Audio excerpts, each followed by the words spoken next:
오늘 본문은 날 때부터 맹인이었던 사람이 예수님을 만난 사건을 다루고 있습니다. 한 맹인이 있었습니다. 이 사람은 날 때부터 맹인이었습니다. 예수님께서 길을 가시다가 이 맹인을 보게 되셨습니다. 제자들은 예수님께 여쭤봤습니다. 예수님, 저 맹인이 맹인으로 난 것은 누구의 죄 때문입니까? 자기 죄 때문입니까? 아니면 저 사람의 부모가 죄가 많아서 그런 것입니까? 그렇게 질문했습니다. 그러자 예수님은 다음과 같이 말씀하셨습니다. 3절입니다. 같이 읽으면 좋겠습니다. 예수께서 대답하시되 이 사람이나 그 부모의 죄로 인한 것이 아니라 그에게서 하나님이 하시는 일을 나타내고자 하심이라. 아멘. 사람들은 인과응보를 만드는 것을 좋아합니다. 이렇기 때문에 저렇게 됐다는 식의 논리입니다. 뭔가 좋지 않은 일이 생기면 내가 뭔가를 잘못했기 때문이라고 생각부터 하게 됩니다. 내가 방금 전 화를 냈으니 오늘 대표 기도를 망칠 거라고 스스로 생각한다든지, 요즘 내가 전도를 안 했으니 당연히 사역에 힘이 없다고 생각한다든지 하는 것입니다. 그런 논리는 이상하게도 쉽게 받아들여집니다. 만약 어떤 사람이 작년에는 건강했는데 올해는 여러 가지 병에 걸렸다고 가정해 보겠습니다. 그런데 이 사람은 올해에는 작년보다 헌금을 덜 했습니다. 그러면 어떻게 생각하게 될까요? 헌금을 줄였더니 하나님께서 내 건강을 치셨다. 이렇게 생각하는 것입니다. 사람들은 이런 말을 잘합니다. 하나님이 나를 치셨다. 내가 잘못해서 하나님이 나를 치셨다 하는 말을 잘 사용합니다. 유다 베들레헴에 나오미라는 여인이 있었습니다. 남편과 두 아들과 함께 살고 있던 나오미는 살고 있던 동네 베들레헴에 극심한 가뭄이 일어나는 바람에 이웃나라 모압으로 이사해서 거주하게 되었습니다. 그런데 모압 땅에서 비극이 시작됐습니다. 나오미의 남편과 두 아들이 죽은 것입니다. 결국 나오미는 남편과 두 아들을 잃고 빈손으로 베들레헴에 돌아오게 되었습니다. 나오미가 돌아오니까 동네 사람들이 나오미를 반기면서 환영했습니다. 그러나 나오미는 사람들의 환대에 이렇게 대꾸합니다. 룻기 1장 20절부터 21절 제가 읽어드리겠습니다. 나오미가 그들에게 이르되 나를 나오미라 부르지 말고 나를 마라라 부르라. 이는 전능자가 나를 심히 괴롭게 하셨음이라. 내가 풍족하게 나갔더니 여호와께서 내게 비어 돌아오게 하셨느니라. 여호와께서 나를 징벌하셨고 전능자가 나를 괴롭게 하셨거늘 너희가 어찌 나를 나오미라 부르느냐 하니라. 나오미는 자신의 슬픔이 하나님의 징벌이라고 생각했습니다. 하나님이 나를 징벌하셨고 나를 괴롭게 하셨다 이렇게 말했습니다. 그러나 여러분, 정말 그런 것일까요? 유다 사람인데 모압으로 이사를 했기 때문에 하나님께 벌을 받은 것입니까? 아닙니다. 우리는 이미 룻기의 결과를 잘 알고 있습니다. 어떻게 되었습니까? 나오미의 며느리는 모압 여인 룻이라는 여인이었는데 현숙한 여인이었습니다. 룻을 통해서 가문은 훌륭하게 있게 됩니다. 유력한 사람 보아스와 룻이 결혼을 하게 되었고 룻은 아들 오벳을 낳았습니다. 오벳이 누구입니까? 다윗의 할아버지입니다. 나오미가 모압으로 갔기 때문에 모압 여인 룻을 만나게 되었습니다. 하나님은 나오미와 룻의 가문이 메시아의 가문이 되는 복을 내려주셨습니다. 여러분, 나오미가 하나님의 저주를 받아서 남편과 아들을 잃은 것입니까? 아니라는 것을 우리는 성경의 결과를 통해서 잘 알고 있습니다. 사랑하는 여러분, 사람들은 자책하기를 좋아합니다. 모든 안 좋은 일들에 그나마 그럴듯한 원인이라도 매겨야 그나마 납득할 수 있기 때문입니다. 그래야 받아들일 수 있기 때문입니다. 아무 이유 없는 고통이라면 오히려 받아들일 수 없을지도 모릅니다. 왜 내가 이렇게 고통을 당해야 하나? 아무 이유도 없이 오히려 그게 더 끔찍하다고 생각하는 것입니다. 그러나 모든 것이 내 잘못과 내 성과로 결정되는 것은 아닙니다. 어쩌면 복이라고 생각했던 것이 나중에는 화가 되기도 하고 내가 지금 겪고 있는 아픔이 나중에 복으로 돌아오는 경우도 많이 있습니다. 나오미가 겪었던 아픔을 그 어떤 것으로도 설명하고 표현할 수는 없겠지만 결국 7 아들보다 더 나은 며느리 룻으로 인해서 다윗 왕의 가문이요 메시아의 조상이 되는 선택을 받았습니다. 슬픔을 슬픔 그 자체로, 고통을 고통 그 자체로 보아야 한다는 말입니다. 그것의 원인을 매기는 것은 무의미합니다. 때로는 겪어야만 하는 일들이 있습니다. 그 일에 어떤 결과가 나타나지 않는다고 해도 겪는 것으로 충분한 것들이 있습니다. 나중에 이것이 좋은 결과를 내지 못한다고 해도 겪는 것만으로도 충분한 일들이 있습니다. 우리는 뭔가 결과가 있어야 한다고 생각하지만 아닙니다. 겪는 것으로 충분한 것들이 있습니다. 상실의 슬픔과 질병의 고통, 자녀로 인한 가슴앓이 등이 우리를 힘들게 할 때 그것은 내 잘못이나 어떤 원인이 있어서 그런 것이 아닙니다.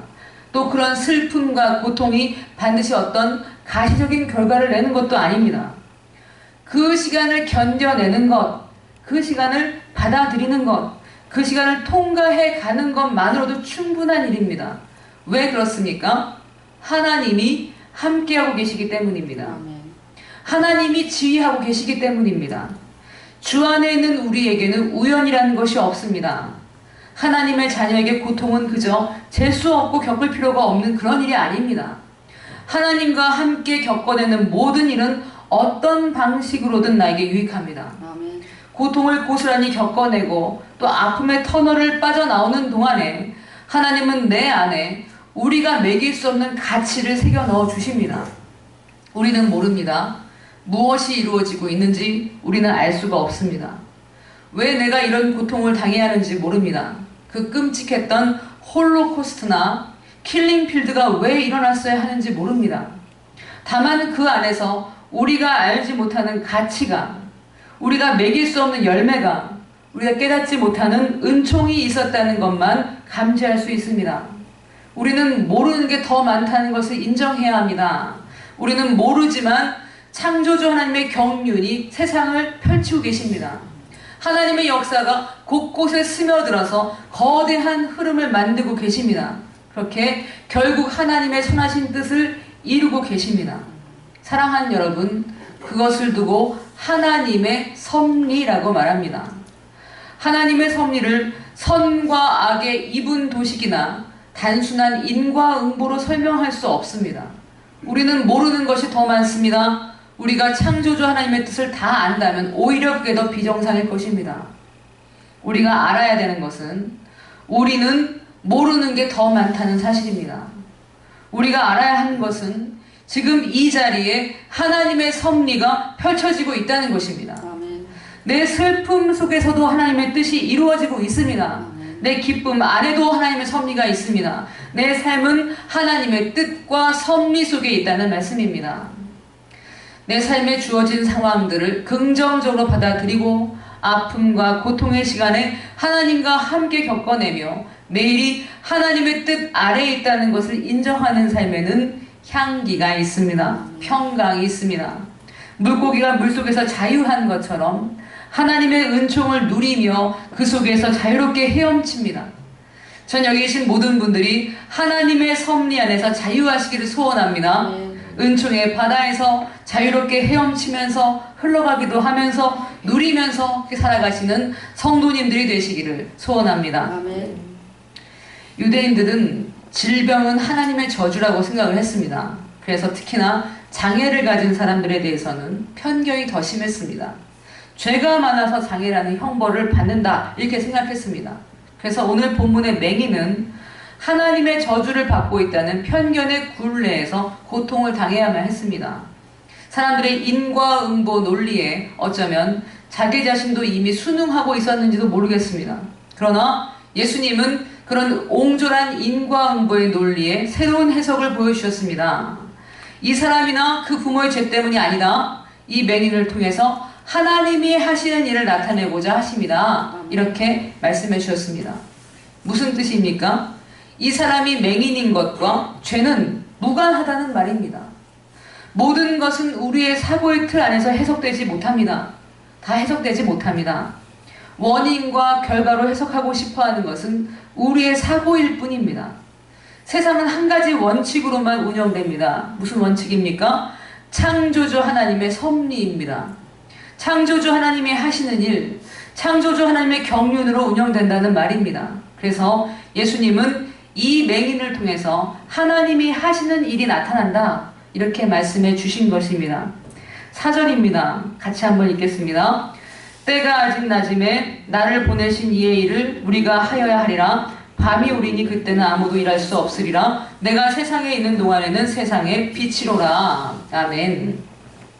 지금은 이 맹인이 예수님을 만나서 고침을 받아야 한 때라는 말입니다. 여러분 생각해 보십시오. 예수님이 계시던 때에 모든 맹인들이 치유를 받았을까요? 눈을 뜨게 된 맹인도 있겠지만 고침을 받지 못한 맹인도 있었습니다. 어떤 분들이 이렇게 말합니다. 예수님께 가서 고쳐달라고 하지 않았기 때문에 치유를 받지 못했다. 만약 예수님께 달려갔다면 고침을 받았을 것이다, 이렇게 말합니다. 그런데 여러분, 그 말에도 조심을 해야 합니다. 오늘 만난 맹인은 예수님께 고쳐달라고 청한 적이 없습니다. 예수님이 고쳐주신 병자 모두가 예수님께 달려와서 고쳐달라고 간청했던 것은 아닙니다. 고침을 받은 맹인도 있고 고침을 받지 못한 맹인이 있습니다. 예수님께 간청했으니 고침을 받았고 예수님께 간청하지 않았으니 구원을 받지 못했다, 이렇게 인과응보로 해석할 수 없습니다. 베데스다의 병자가 한 것이라고는 천막 아래 누워있던 것밖에 없었습니다. 그가 선한 사람도 아니었습니다. 그런데 치유를 받은 사람은 그 한 사람뿐이었습니다. 오늘 맹인도 예수님께 고쳐달라고 청한 적이 없습니다. 그는 예수님이 지나가는 그 시간에 치유를 받아 하나님의 섭리를 나타내도록 그렇게 선택된 것뿐입니다. 착한 맹인이기에 구원받은 것도 아닙니다. 기도를 많이 했기 때문에 눈뜬 것도 아닙니다. 예수님께 고침을 받지 못한 맹인은 믿음이 없었던 것도 아닙니다. 사람은 자신에게 주어진 것이 하나님의 섭리 안에 있다는 것을 알아야 합니다. 내 병이 고침을 받는 것으로 은총을 누릴 수도 있고 병이 있기 때문에 은총을 누릴 수가 있습니다. 우리는 모릅니다. 그러나 분명히 아는 것도 있습니다. 나는 하나님의 섭리 속에 있다는 것입니다. 예수님도 일할 수 있는 때가 있으셨고 일할 수 없는 때가 있으셨습니다. 세상에 있는 동안에 세상의 빛이 되시는 것이 예수님이 하실 일이었습니다. 예수님도 십자가에 달려 죽으셔야 합니다. 예수님도 사흘을 무덤 속에 계셔야만 합니다. 예수님도 나사로가 죽을 수밖에 없도록 내버려 두실 때가 있었습니다. 죽음을 지켜만 보고 계셔야 합니다. 예수님도 고통을 겪으셔야 하고 예수님도 금식을 해야 하며 예수님도 죽음의 위협을 받으셔야 했습니다. 사랑하는 여러분, 예수님은 구원을 이루셨습니다. 예수님만 그렇습니까? 우리도 그렇습니다. 우리가 겪는 아픔, 고통, 슬픔이 지금 내게 아무런 유익으로 다가오지 않는다고 해도, 설령 내가 사는 동안에 가난하게 산다고 해도, 내가 안고 있는 슬픔이 평생 지울 수 없는 것이라고 해도 거기에는 분명히 우리가 알지 못하는 가치가, 우리가 매길 수 없는 열매가, 우리가 깨닫지 못하는 은총이 있다는 것을 믿어야 합니다. 내 자신과 내 자손에게만 열매가 있는 게 아닐 수도 있습니다. 내가 겪어낸 일들로 인해서 다른 사람들이 복을 누릴 수도 있습니다. 그것은 하나님이 하시는 일입니다. 우리는 알지 못한다는 말씀입니다. 그러나 여러분, 우리에게는 분명한 기쁨이 있습니다. 그것은 실로암입니다. 6절부터 7절까지를 같이 한번 읽어보겠습니다. 이 말씀을 하시고 땅에 침을 뱉어 진흙을 이겨 그의 눈에 바르시고 이르시되 실로암 못에 가서 씻으라 하시니, 실로암은 번역하면 보냄을 받았다는 뜻이라. 이에 가서 씻고 밝은 눈으로 왔더라. 아멘.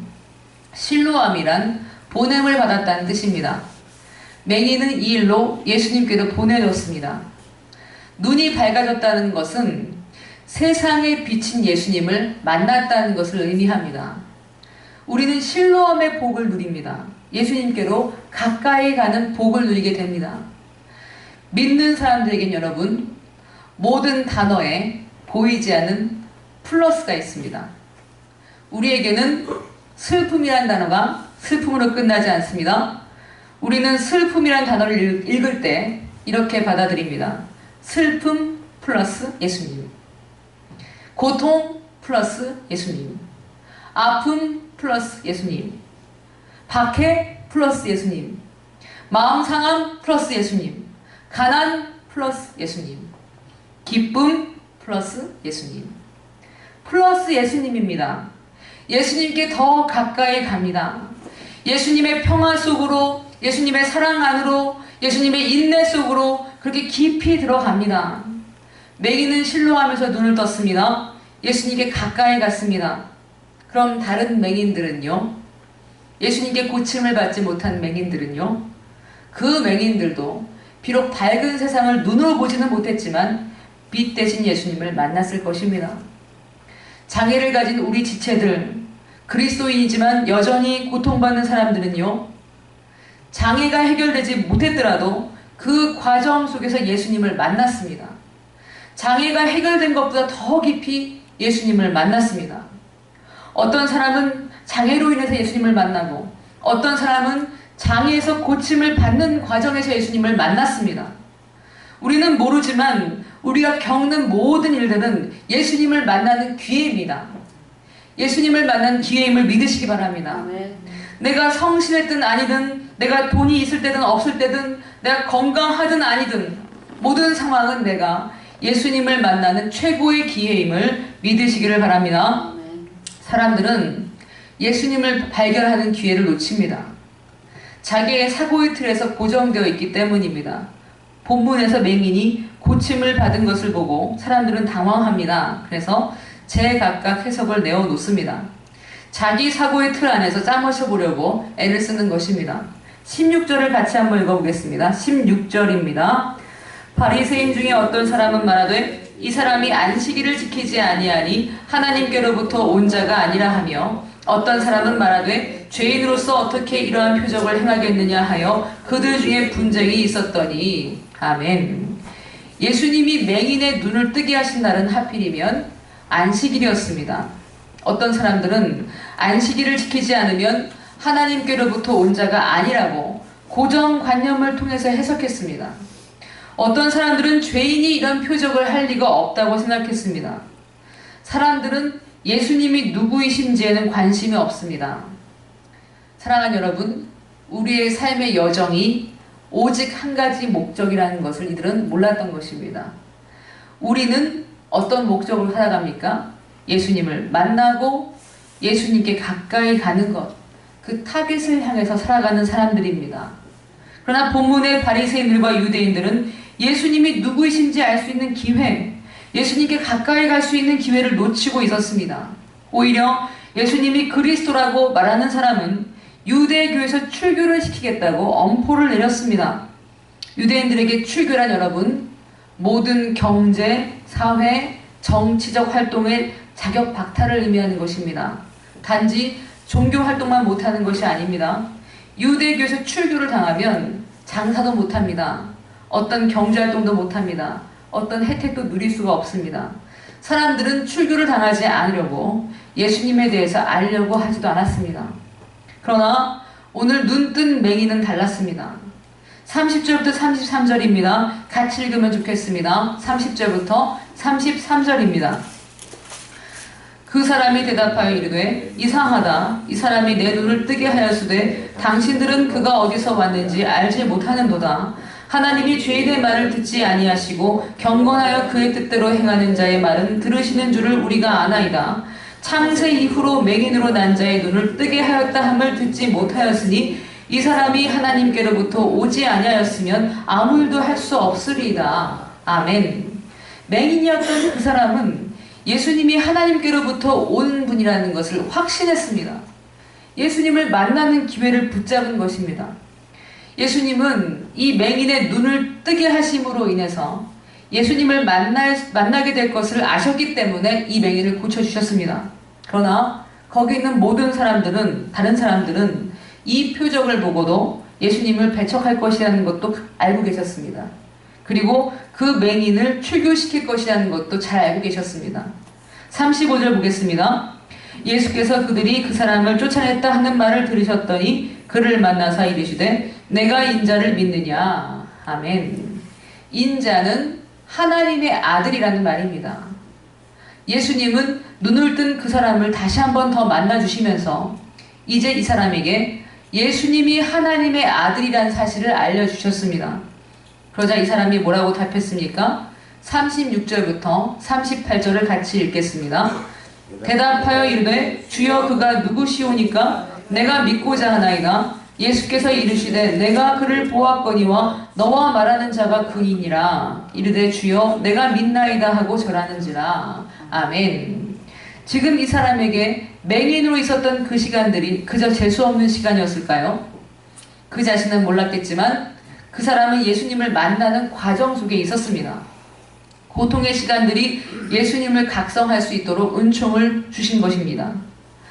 어떤 이들은 고침을 받아도 예수님께 감사도 하지 않고 떠나는 사람들이 있었습니다. 그러나 맹인이었던 이 사람은 달랐습니다. 출교를 당하는 한이 있어도 예수님이 하나님의 아들이신 것을 믿었습니다.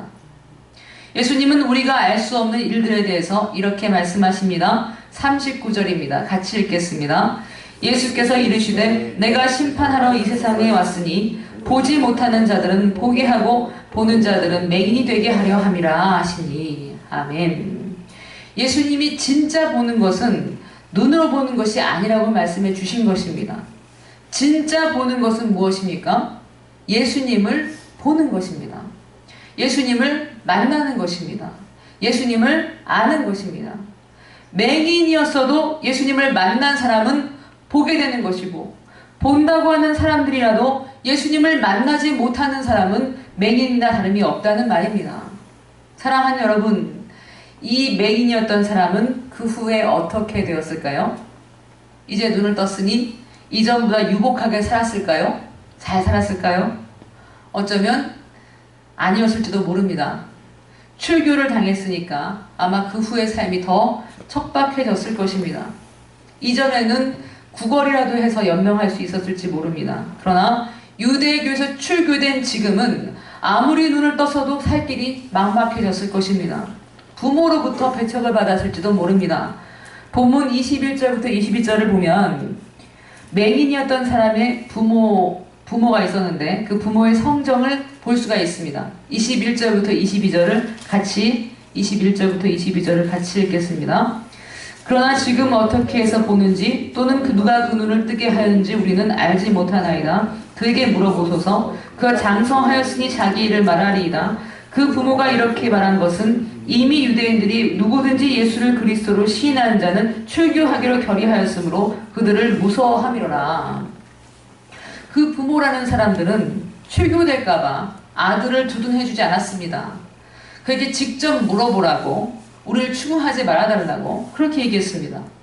출교를 두려워한 나머지 아들의 안위는 생각하지 않는 부모가 출교당한 아들을 감싸주지 않았을 것임은 우리가 쉽게 예측할 수 있는 부분입니다. 여러분, 우리가 예수님을 영접했으니까 매일매일이 행복하기만 합니까? 맹인이었던 이 사람처럼 예수님을 얻은 대신에 다른 대가 지불을 해야 할지도 모릅니다. 그러나 분명히 우리는 실로암, 예수님께로 보냄을 받은 것, 예수님께 더 가까이 가고 있다는 사실을 믿으시기 바랍니다. 아멘. 진정한 복은 예수님을 아는 것입니다. 아멘. 예수님을 만나는 것입니다. 아멘. 그래서 삶 곳곳에 공기처럼 자연스러운 예수님을 만나는 것입니다. 아멘. 슬픔 속에 보이는 예수님, 기쁘고 즐거울 때 감지되는 예수님의 흔적, 사람들과의 관계 속에서 느껴지는 예수님, 그 예수님과의 시간 속에서 우리는 점점 예수님을 닮아가고 예수님의 뜻에 민감해져가며 내 사고의 틀을 깨뜨리고 확장하며 더 넓게, 더 높게 볼 수 있게 됩니다. 세상 사람들은 절대 보지 못하는 것들을 우리는 보게 된다는 말씀입니다. 전 여기 계신 모든 분들이 예수님을 아는 신비로 날마다 더 깊이 나아가시기를 소원합니다. 아멘. 내게 주어진 모든 상황 속에서 예수님과 함께 겪어내고 받아들이며 때로는 깊이 생각하고 때로는 단순히 누리면서 예수님으로 충만해지시기를 그리스도의 이름으로 축원드립니다. 아멘. 기도하겠습니다.